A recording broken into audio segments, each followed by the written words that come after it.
तो देखते हैं इस सवाल का आंसर क्या है और इसकी कंसेप्ट भी हम जानने का प्रयास करेंगे। यदि कोई व्यक्ति संसद के दोनों सदनों में चुन लिया जाता है तो वह किस सदन का सदस्य माना जाएगा? ऑप्शन है लोकसभा, राज्यसभा, ए और बी दोनों, या तो ये या तो बी, या तो लोकसभा या तो राज्यसभा। इसका सही आंसर होगा या तो ये या तो बी, या तो लोकसभा में रह सकता है या तो राज्यसभा में। तो इसके लिए कुछ प्रावधान किए गए हैं संविधान में, तो उस प्रावधान के अनुसार हम लोग इस बात को अच्छी से तरह से समझते हैं। जैसे कि ये लोकसभा है, ये राज्यसभा है, तो यहाँ पे 3 कंडीशन बनते हैं।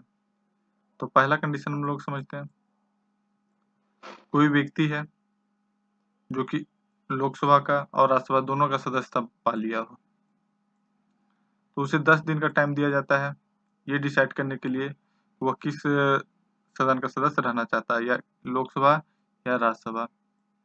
अगर वो 10 दिनों तक ये नहीं कर डिसाइड करता है तो उसकी राज्यसभा की सीट खाली मान ली जाती है।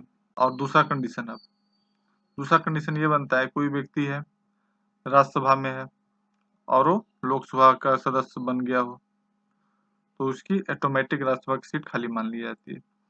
कोई व्यक्ति है लोकसभा का सदस्य है और राज्यसभा की सदस्यता भी पा लेता है, तो उसकी लोकसभा की सीट खाली मान ली जाएगी। मीन्स दोनों में से कहीं भी हो, जो ज्वाइन कर लेता है उसका पिछला रिक्त मान लिया जाता है।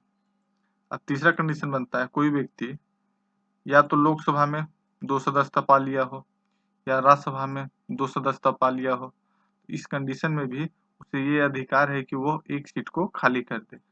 अगर वो ऐसा नहीं करता है तो उसकी दोनों सीट को खाली मान लिया जाता है, या तो लोकसभा में या तो राज्यसभा में। तो अब यहाँ पे एक कंडीशन और बनता है स्टेट पे, राज्य पे। कोई व्यक्ति राज्य का हो और वह संसद या तो लोकसभा या तो राज्यसभा में सदस्यता ग्रहण की हो, तो तो जो राज्य से लोकसभा या राज्यसभा में ज्वाइन करता है तो उसे 14 दिनों का टाइम दिया जाता है ये बताने के लिए कि वह कहाँ का सदस्यता पाना चाहता है, लोकसभा या राज्यसभा या स्टेट, राज्य का विधानमंडल में। 14 दिनों तक अगर वो ऐसा नहीं बताता है कि वह कहाँ का सदस्यता पाना चाहता है, तो ये भी ऑटोमेटिक स्टेट का खाली मान लिया जाता है।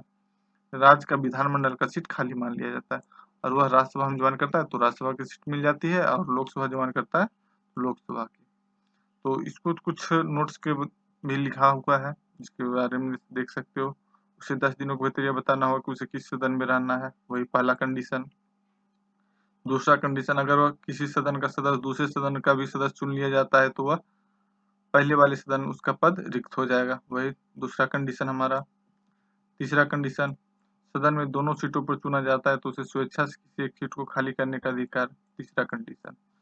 और ये नोट नोट में लिख ले सकते हैं, नोट में याद रख सकते हैं।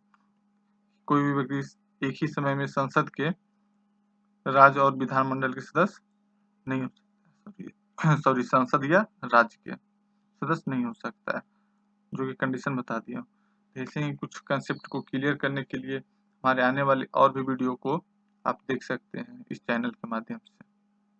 थैंक यू दोस्तों।